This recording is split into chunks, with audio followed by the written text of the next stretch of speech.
queridos hermanos. Aquí otro miércoles más con el estudio bíblico de los atributos de Dios. Hoy vamos a estar hablando acerca del atributo de su santidad, la santidad de Dios. Y vamos a estar basándonos en un texto muy conocido, ya lo hemos tocado anteriormente en nuestra iglesia, pero lo vamos a profundizar un poco más, y es el que se encuentra en Isaías capítulo 6. Desde los versículos del 1 al 5, más o menos, para tener un cuadro completo, lo vamos a estar leyendo. Pero yo quiero que cada uno de ustedes pueda buscar su Biblia, pueda buscar su libreta, su lápiz, como siempre, y que también pueda compartir este video para que sea de edificación a otras personas.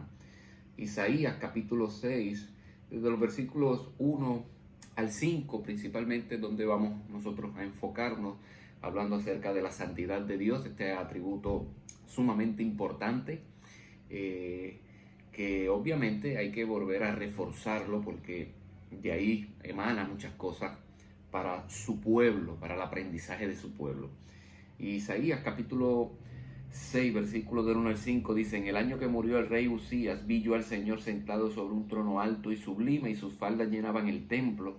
Por encima de él había serafines, cada uno tenía 6 alas, con 2 cubrían su rostro, con 2 cubrían sus pies, y con 2 volaban. Y el uno al otro daban voces diciendo: Santo, santo, santo, Jehová de los ejércitos, toda la tierra está llena de su gloria. Y los quiciales de las puertas se estremecieron con la voz del que clamaba, y la casa se llenó de humo. Entonces dije: ay de mí, que soy muerto, porque siendo hombre inmundo de labios y habitando en medio de pueblo que tiene labios inmundos, han visto mis ojos al Rey. Tenemos aquí una visión de la presencia de Dios que tuvo Isaías. Se dice, ¿verdad? Y la historia muestra que el profeta Isaías vivió en el siglo 8 antes de Cristo, y se habla del profeta como el profeta evangélico, porque tiene mucho contenido acerca de la venida del Mesías. Este profeta, este libro, habla mucho acerca de cómo el Señor vendría, que nacería de una virgen, con su reino glorioso, una muerte violenta. Todo eso, pues, como en Isaías 53 nos muestran. Pero en este capítulo principalmente tenemos a Isaías diciendo que él tuvo una visión de Dios, y dice específicamente el versículo 1: en el año que murió el rey Uzías. Y eso es muy importante. Nosotros pasamos por alto este tipo de cosas o detalles históricos, pues porque simplemente es un detalle más, pero no es lo que me enseña, ¿no? Pero toda palabra, toda escritura es inspirada por Dios y útil para algo. ¿Y por qué lo muestra aquí? ¿Qué pasó? Obviamente es un dato histórico, pero hay que ver quién era el rey Uzías. Dice que este rey murió en el año 740 a.C. y murió de lepra, murió leproso. Pero lo interesante de este hombre y su lepra es que este rey Uzías, al principio, él comenzó a reinar a los 16 años de edad, y trajo mucha bendición al pueblo de Dios. Hacía las cosas muy bien desde los 16 años. Era muy sabio, muy temeroso. Se habla muy bien de él en los primeros años, en su comienzo. Obedecía la voz de Dios. Trajo mucho bien a las tribus del sur. Y se dice también que Dios lo prosperó mucho. Recibió de parte de Dios mucha bendición. Pero lamentablemente, como muchas veces pasa, a nosotros también, que nosotros debemos examinar esa área en nuestra vida, pues en vez de mantenerse humilde, el rey se puso un poco orgulloso. Con tanto éxito, con tantas cosas que Dios había hecho a través de él, pues en vez de seguir humilde o mantenerse humilde y agradecido de las bendiciones de Dios, pues tocó la puerta el orgullo, y él le abrió la puerta al orgullo. Así que él comenzó a creerse más grande por todo lo que él había hecho. Y como el rey tenía el derecho de hacer cualquier cosa, él, se dice, y la historia narra, que quiso hacer las funciones de sacerdote. Eso también le había acontecido a Saúl, en 1 Saúl capítulo 12, lo cual no esperó a Samuel y encendió fuego. Entonces, pues desde ahí Dios lo quitó de su reinado. pero también al rey Usías. El rey Usías comenzó a hacer las funciones de sacerdote. Él quería ofrecer el incienso a Dios, que le correspondía, obviamente, que está en los primeros libros de la ley, le correspondía solamente a los sacerdotes. Y cuando él trató de hacerlo, los sacerdotes lo confrontaron, se pusieron de frente y le dijeron que él no tenía tal derecho, y aún así él quiso hacerlo. Y fue así que Dios lo castigó con lepra. Y de esa lepra, obviamente no hubo sanación. De esa lepra él muere. Ahora, ¿por qué Dios castigó al rey Usías con lepra? La respuesta es sencilla: porque Dios es santo. Y por eso es que es bien interesante este detalle, este punto, y conocer un poco de la historia del rey Usías. Comienza a los 16 años de edad a reinar, reina muy bien, trajo mucha bendición al reino del sur, muy temeroso de Dios, pero al pasar del tiempo se puso arrogante, comenzó entonces a querer hacer funciones de sacerdote que solamente le tocaban, obviamente, a los sacerdotes, y el Señor le envía esta enfermedad de lepra que termina con su vida. Y ese año, específicamente, donde el rey Usías, un buen rey, pero terminó mal la carrera, dice entonces que fue donde Isaías entra, me imagino con frustración de ver cómo un rey como Usías había muerto, que había traído tanta prosperidad, y cómo murió de lepra, y en su frustración Usías entra al templo, y allí entonces que ve esta gran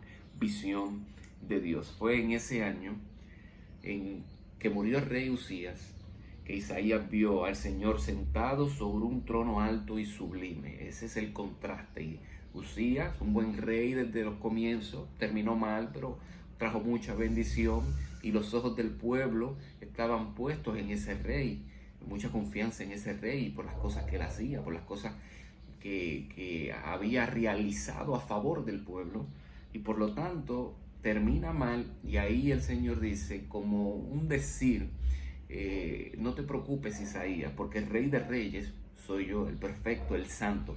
Usías no fue santo, el santo soy yo. Y es allí que ve una teofanía, una manifestación visible de Dios, y la vio literalmente, ¿verdad? Como nos narra este capítulo 6, la vio una manifestación visible de Dios. A la segunda se dice que fue la segunda persona de la Trinidad, según el texto de Juan, capítulo 12, versículo 38, en donde se dice que habla del profeta Isaías, que Isaías lo que vio allí fue a Jesucristo, a la segunda persona de la Trinidad.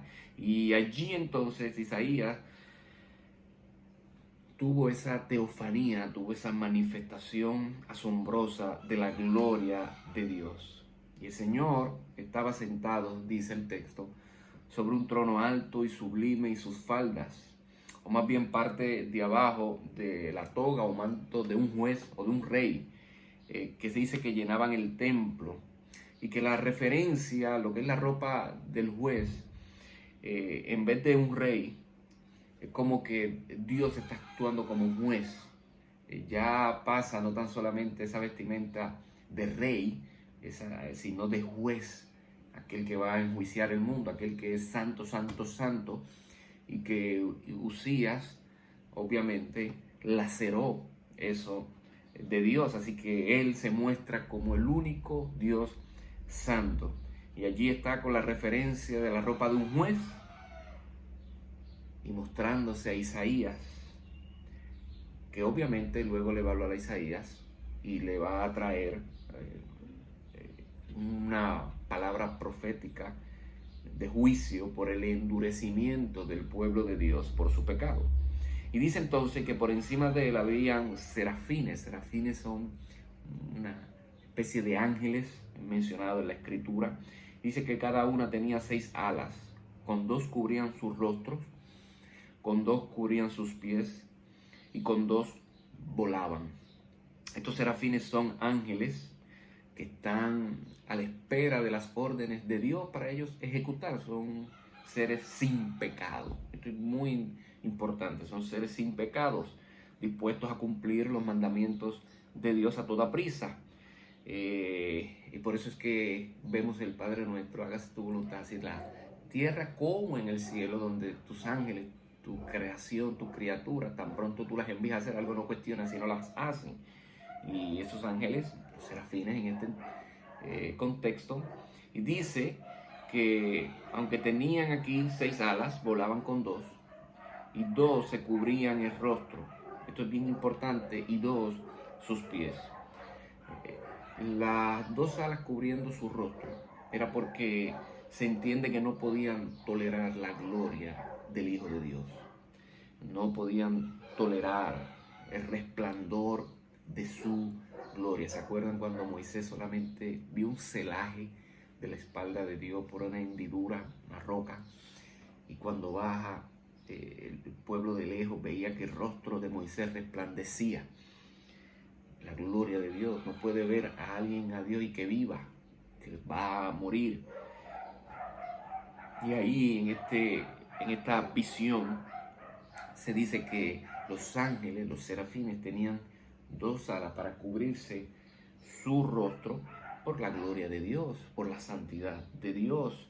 Y las 2 últimas alas, todavía ahí hay unas explicaciones, ¿verdad?, que no son precisas, pero muchos dicen que puede ser mostrando la condición de criaturas o tapando sus partes privadas, como a veces se utiliza en la escritura, o los pies de referencia, de temor.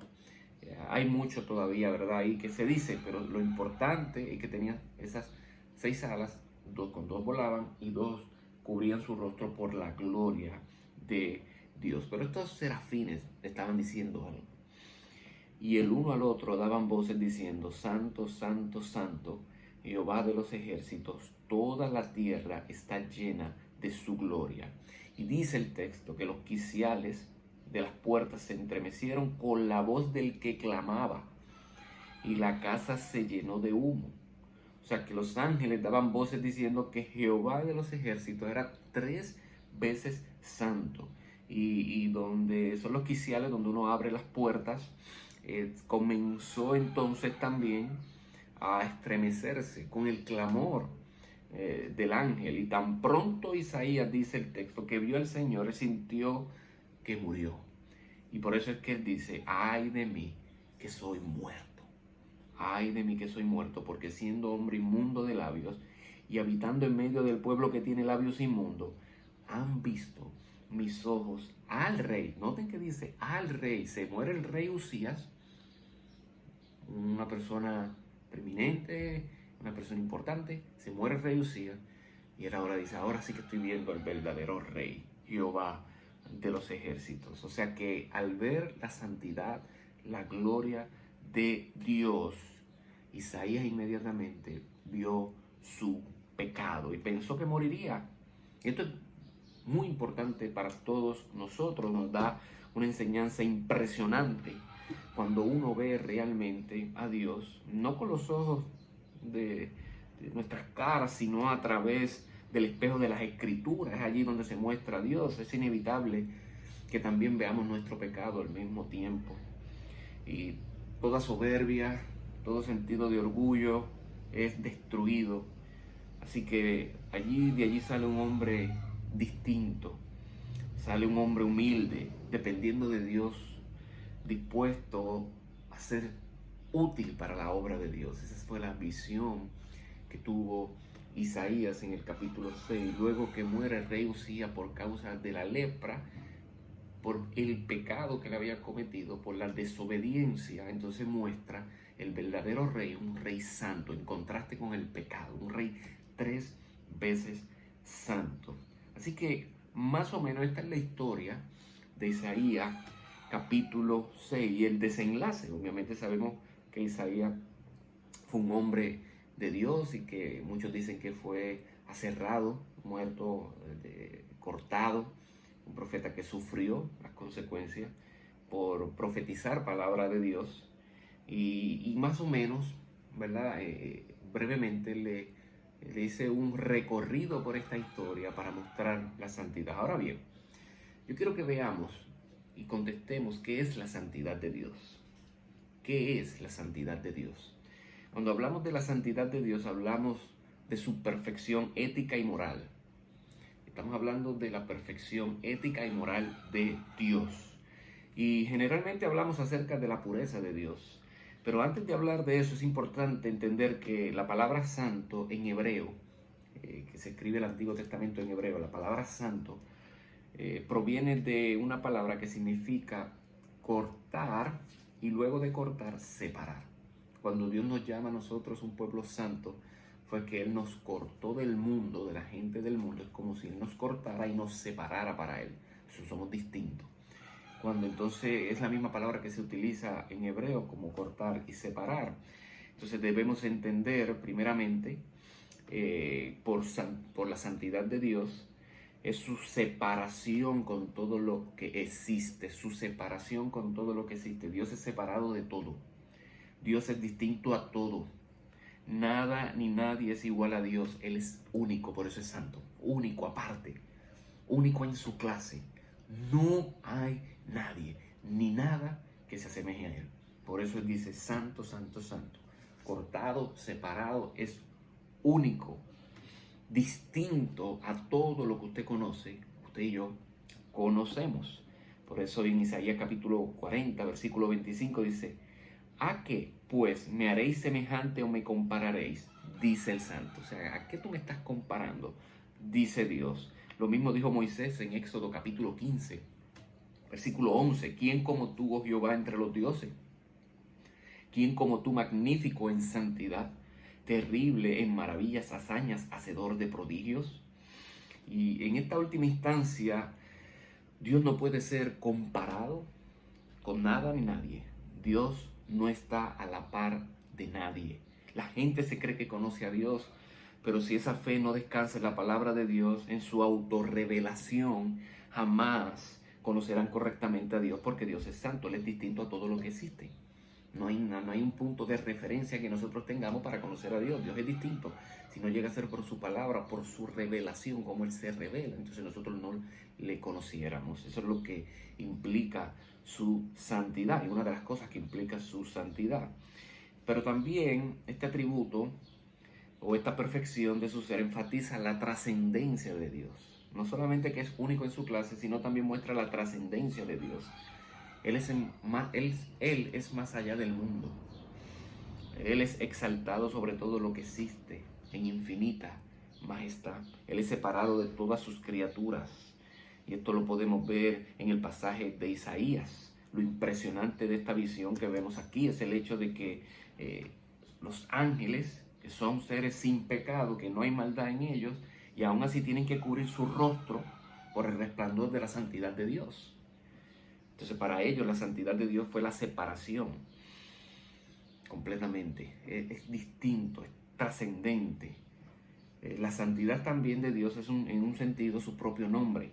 En su santidad Él es Dios. Habacuc capítulo 3, versículo 3. Dios vendrá de Temán y el santo desde el monte de Parán. Su gloria cubrió los cielos y la tierra se llenó de su alabanza.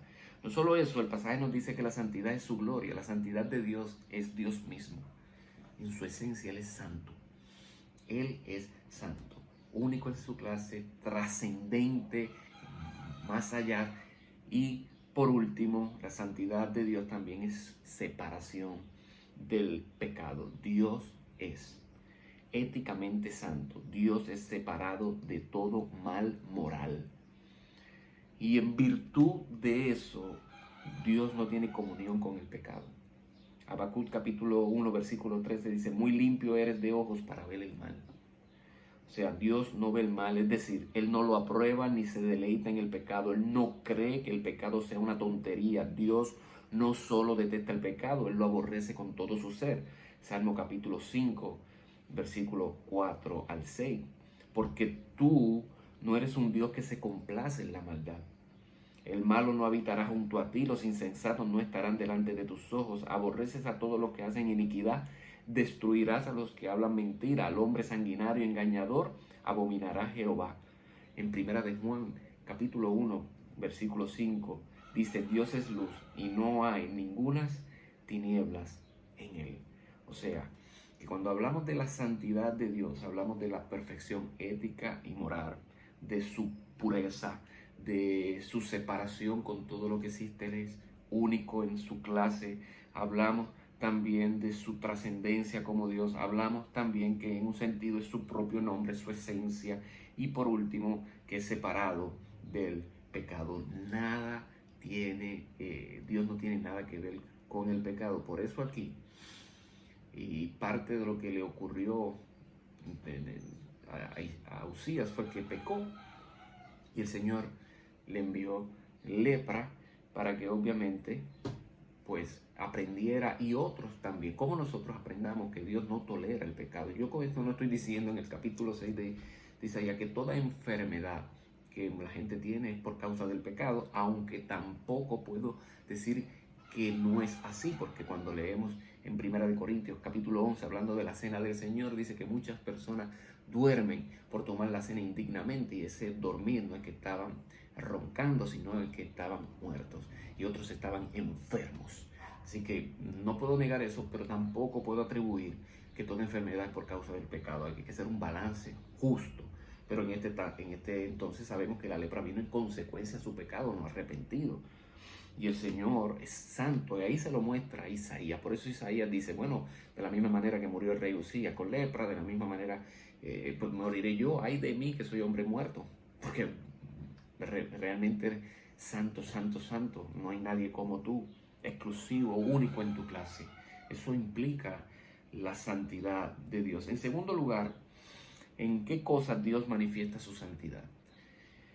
¿En qué cosas Dios manifiesta su santidad? Bueno, Dios revela su santidad de diversas maneras. Revela su santidad en todas sus obras, como por ejemplo en la creación del hombre. En Eclesiastés capítulo 7, versículo 29, Dios dice, Dios hizo al hombre recto. Y Moisés nos dice que Dios creó al hombre a su imagen y semejanza. Y Pablo nos dice que esa imagen consiste en conocimiento, justicia y santidad. Y es de ese estado de santidad que todos nosotros caímos. Dios hizo el hombre de esta manera y el hombre cayó. Pero Dios creó al hombre recto. En segundo lugar, en su providencia, en el gobierno de este universo, Dios muestra su santidad en el castigo con el cual visita a los pecadores. Y mira lo que dice Thomas Boston acerca de esto.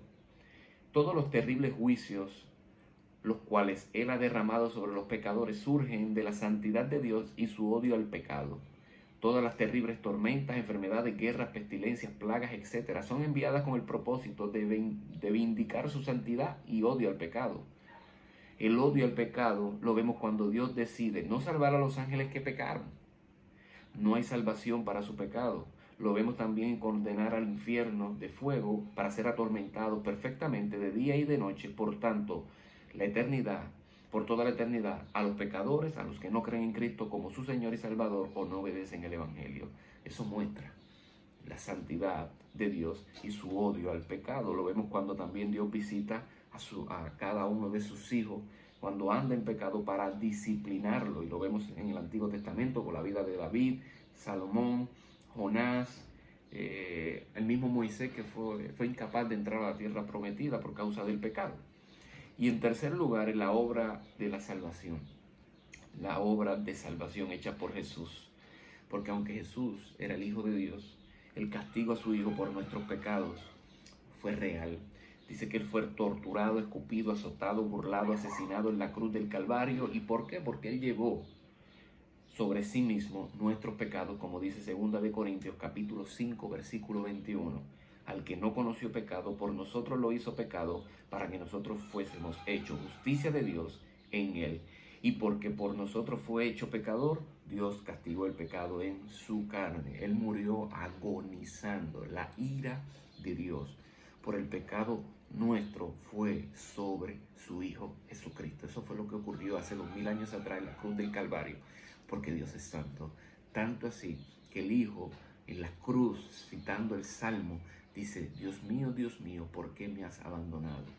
Porque Dios no puede tolerar el pecado. Y Él estaba cargando el pecado de todos nosotros, pasado, presente y futuro. Por lo tanto, Dios no tolera el pecado.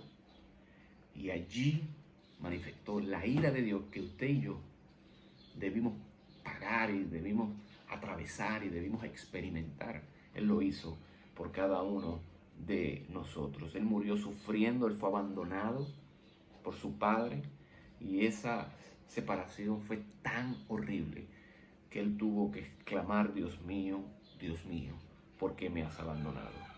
Así que Jesús sufrió el infierno por nosotros. Ya nosotros, sus hijos, no lo tenemos que sufrir. Sus sufrimientos equivalen a lo que sufren los que están en el infierno. Dios odia el pecado y lo odia porque Él es santo.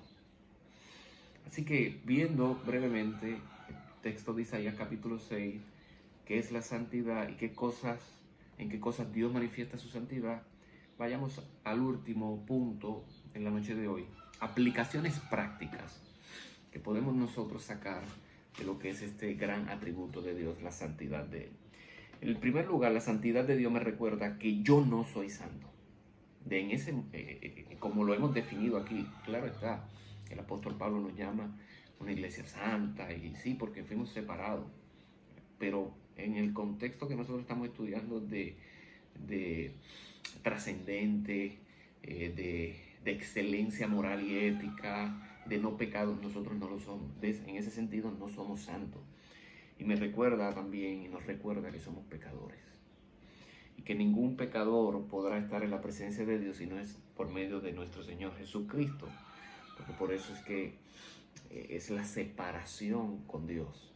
Y por eso Cristo tuvo que reconciliar al hombre con Dios. Por eso Él tuvo que venir a vivir la vida perfecta, una vida santa, y tuvo que morir por nuestros pecados en la cruz del Calvario.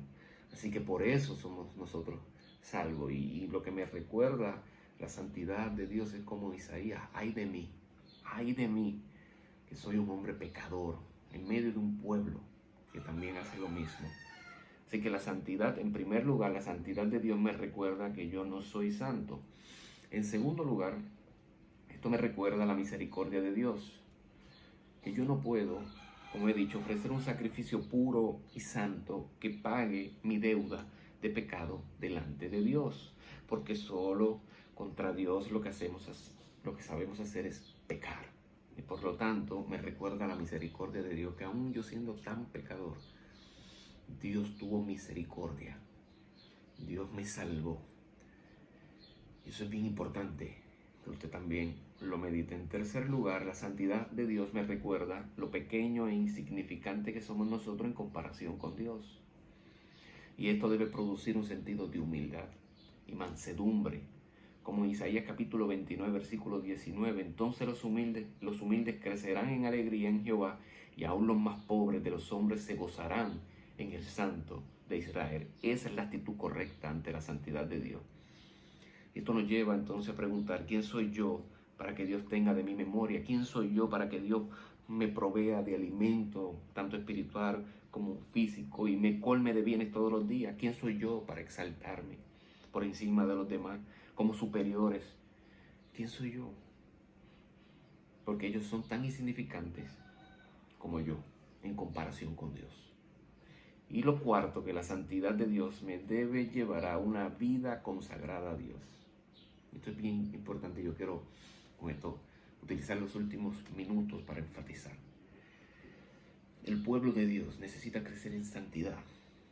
El pueblo de Dios necesita consagrarse. Debemos vivir vidas consagradas, separadas del pecado. Bien importante esto. Separadas del pecado y orientadas hacia Dios. Un crecimiento espiritual. Un crecimiento donde otros puedan notar ese crecimiento. Que otros puedan ver nuestra semejanza a Cristo, a su carácter. Que otros puedan ver en cómo nosotros hemos cambiado. Que ya no andamos en lo mismo que andábamos antes, y que luchamos con el pecado diariamente, y que mortificamos, hacemos morir el pecado diariamente, el del orgullo, el del chisme, el de todo eso. Lo hacemos morir porque Dios es santo, Dios no tolera el pecado. Eso es bien serio, querido hermano. Nosotros debemos meditar en su santidad, y esto nos debe llevar a que nuestras vidas sean transformadas. Ay de mí, que soy hombre muerto. Asimismo, el apóstol Pedro, en la embarcación, cuando el Señor hizo la gran pesca milagrosa, cayó de rodillas. Yo no soy digno de estar parado delante de Dios. Soy un hombre pecador. Eso es lo que somos. Pero Dios nos ha dado el Espíritu Santo, nos ha dado su palabra, disciplinas espirituales para que nosotros podamos crecer y cada día poder enseñorearnos del pecado y no que Él se enseñoree de nosotros. Sí, nosotros podemos tener dominio propio. Sí, nosotros podemos decirle no al pecado. Pero muchas veces no le decimos no, sino que le damos luz verde. Y yo quiero que sepas que Dios detecta eso y que si eres hijo de Él, Él te va a disciplinar. Y la disciplina duele en el proceso, es dura, pero tiene un resultado beneficioso. Pero es parte también de que lo que nosotros vivimos de manera personal, de manera familiar y ahora de manera colectiva como iglesia, con esta pandemia. Debemos nosotros vivir una vida de santidad, que todo lo que nosotros hagamos, todo lo que nosotros hablemos, lo hagamos para la gloria única de Dios. Él debe ser la prioridad de nuestra vida. Su reino, su palabra, su adoración, su servicio debe ser lo primero. Y la pregunta, ¿es así tu vida? ¿Es así tu vida? Es una vida que cada día se levanta con una oración al cielo diciendo, Señor, aléjame de lo malo, no me dejes caer en tentación, líbrame de las cosas malas, porque quiero honrarte, quiero glorificar tu nombre, quiero vivir para ti. Señor, perdona mis pecados. Por la noche terminamos pidiendo perdón por nuestros pecados. ¿Realmente lo hacemos? Isaías fue confrontado, y no tan solamente luego de esa confrontación, él dice, ay de mí que soy muerto, porque siendo hombre inmundo de labios, habitando en medio del pueblo que tiene labios inmundos, han visto mis ojos al Rey Jehová de los ejércitos. Sino que luego la misericordia de Dios, en el versículo 6, va sobre él y envía esos serafines, teniendo en su mano un carbón encendido, y allí entonces tocando él sobre su boca, y quedó limpio de toda culpa de pecado. Pero después el Señor dijo, ¿a quién enviaré y a quién iré? ¿Y quién irá por vosotros? Entonces respondió, heme aquí, envíame a mí. Una vida entregada, cuando nosotros realmente conocemos a Dios, cuando nosotros realmente Dios se ha mostrado a través de las Escrituras su santidad y hemos visto nuestro pecado, no nos queda de otra que pedir perdón. Dios nos perdona y entonces vivir una vida santa, una vida de devoción hacia Él y dispuesto a llevar el Evangelio a toda criatura, dispuesto a hablar la palabra de Dios. Así que, hermano, he tratado de resumir lo más posible de lo que es la santidad de Dios. Muy posiblemente no le doy certeza en esto, pero muy posiblemente el miércoles que viene toquemos otras áreas de su santidad, muy posible, no le aseguro eso, pero trate de resumirla para que usted entonces pueda saber lo que es la santidad, qué cosas, ¿verdad?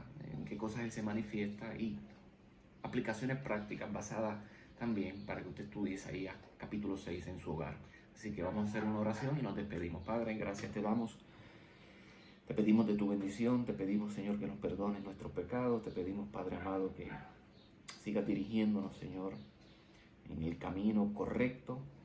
Ayúdanos, Señor, a través de esta pandemia a confiar en ti, a confiar en los procesos tuyos, Señor, que has escogido el sufrimiento, Padre, como uno de los favoritos para que nosotros podamos acercarnos más a ti y crecer más a tu imagen.